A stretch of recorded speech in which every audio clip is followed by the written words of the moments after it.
ಶುಭೋದಯ. ಇವತ್ತಿನ ನುಡಿಮುತ್ತು ಏನಪ್ಪ ಅಂತ ಅಂದರೆ, ಸಾಮಾನ್ಯವಾಗಿ ಜನರ ತಲೆಯಲ್ಲಿ ಏನಿದೆ ಅಂತ ಅಂದರೆ, ಇವರು ಭಗವದ್ಗೀತೆಯನ್ನು ಓದ್ತಾ ಇದ್ದಾರೆ, ಭಗವದ್ಗೀತೆಯನ್ನು ಕಲಿತಾ ಇದ್ದಾರೆ ಅಂದರೆ, ಎಲ್ಲೋ ಕಾವಿ ಬಟ್ಟೆಯನ್ನು ಹಾಕ್ಕೊಂಡು ತನ್ನ ಎಲ್ಲ ಕೆಲಸ ಕಾರ್ಯಗಳನ್ನು ಬಿಟ್ಟು ಜಗದಿಂದ ಓಡಿ ಹೋಗಿಬಿಡ್ತಾರೇನೋ ಅನ್ನೋದೇ ಸಾಕಷ್ಟು ಜನರ ಮನಸ್ಸಲ್ಲಿ ಇರುವಂತಹ ಗೊಂದಲ. ಖಂಡಿತ ಇಲ್ಲ ಕಣ್ರಿ.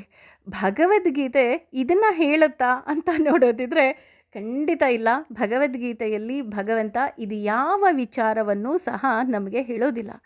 ಹಾಗಿದ್ರೆ ಭಗವದ್ಗೀತೆಯಲ್ಲಿ ಭಗವಂತ ನಮಗಾಗಿ ಏನನ್ನು ಹೇಳಿದ್ದಾನೆ ಅಂತ ನೋಡೋದಾದರೆ, ಭಗವಂತ ಹೇಳ್ತಾ ಹೋಗ್ತಾನೆ. ಅದರಲ್ಲೂ ನಮ್ಮೆಲ್ಲರಿಗೂ ಗೊತ್ತು, ಅರ್ಜುನ ಯುದ್ಧ ಭೂಮಿಯಿಂದ ನನಗೆ ಯುದ್ಧವೇ ಬೇಡ ಅಂತ ಕೂಸಿದು ಬಿದ್ದಾಗ, ಅಂದರೆ ನನ್ನ ಕೈಲಿ ಯುದ್ಧ ಮಾಡೋಕ್ಕೆ ಆಗಲ್ಲಪ್ಪ, ನೋಡು ನನ್ನ ಕೈಯೆಲ್ಲ ನಡುಗ್ತಾ ಇದೆ, ಬೆವರ್ತಾ ಇದ್ದೀನಿ, ಬಾಯಾರಿಕೆ ಆಗ್ತಾ ಇದೆ, ನನ್ನ ಕೈಲಾಗಲ್ಲ, ತುಂಬ ಸುಸ್ತು, ನನ್ನ ಕೈಲಾಗಲ್ಲ, ನಾನು ಯುದ್ಧನೇ ಮಾಡೋದಿಲ್ಲ ಅಂತ ಹೇಳಿದಾಗ ಭಗವಂತ ಹೇಳ್ತಾನೆ, ನೋಡು ನೀನು ನಿನ್ನ ಕರ್ತವ್ಯದಿಂದ ಎಂದೂ ಸಹ ಓಡಬಾರ್ದು.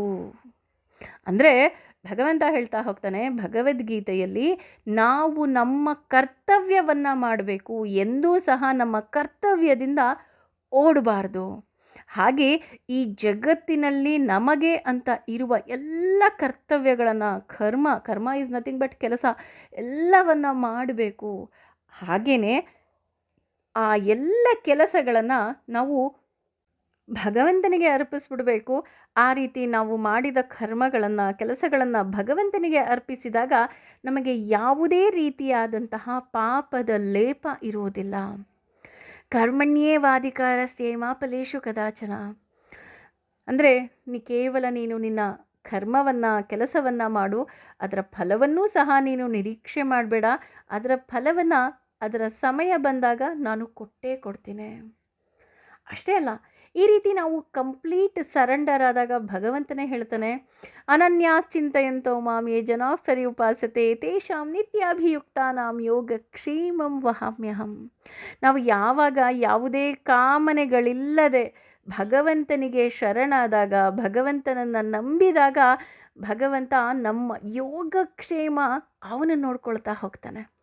ಹಾಗಾಗಿ ಭಗವದ್ಗೀತೆ ಅಂದರೆ ಎಲ್ಲ ಕರ್ತವ್ಯದಿಂದ ಓಡೋದಲ್ಲ, ನಮ್ಮ ಎಲ್ಲ ಕರ್ತವ್ಯಗಳನ್ನು ಬಹಳ ಅಚ್ಚುಕಟ್ಟಾಗಿ ನಿಭಾಯಿಸುತ್ತಾ, ನಿರ್ವಹಿಸುತ್ತಾ, ಯಾವುದೇ ರೀತಿಯಾದಂತಹ ಕರ್ಮಗಳಿಗೆ ನಾವು ಅಂಟಿಕೊಳ್ಳದೆ ಎಲ್ಲವನ್ನ ನಾವು ಸರ್ವಂ ಶ್ರೀ ಕೃಷ್ಣಾರ್ಪಣಮಸ್ತು ಅಂತ ಹೇಳ್ತಾ ನಮ್ಮ ವರ್ಣಾಶ್ರಮಕ್ಕೆ, ಅಂದರೆ ನಾವು ಯಾವ ವರ್ಣದಲ್ಲಿದ್ದೀವಿ, ಯಾವ ಆಶ್ರಮದಲ್ಲಿದ್ದೀವಿ, ಆ ಎಲ್ಲ ಕರ್ತವ್ಯಗಳನ್ನು ತಪ್ಪದೆ ಮಾಡೋದು ನಮಗೆ ಭಗವಂತ ಪಾಠ ಹೇಳ್ಕೊಡ್ತಾ ಹೋಗ್ತಾನೆ.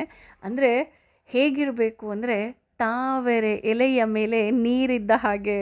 ಅಂದರೆ ಎಲ್ಲದರಲ್ಲೂ ಇರಬೇಕು, ನಮ್ಮ ಕರ್ತವ್ಯ ಮಾಡಬೇಕು, ಆದರೆ ಯಾವುದಕ್ಕೂ ಸಹ ಅಂಟ್ಕೋಬಾರ್ದು.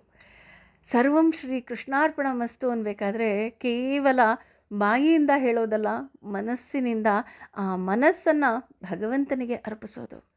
ಹಾಗಾಗಿ ಹೇಗಿದ್ದರೂ ಅಧಿಕ ಮಾಸ, ಏನೇನೋ ದಾನ ಕೊಡ್ತೀವಿ, ಏನೇನೋ ದಾನದ ಬದಲು ನಮ್ಮ ಮನಸ್ಸನ್ನೇ ಭಗವಂತನಿಗೆ ದಾನವಾಗಿ ಕೊಟ್ಬಿಡೋಣ.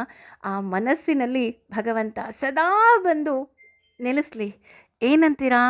ಯೋಚನೆ ಮಾಡಿ. Thank you.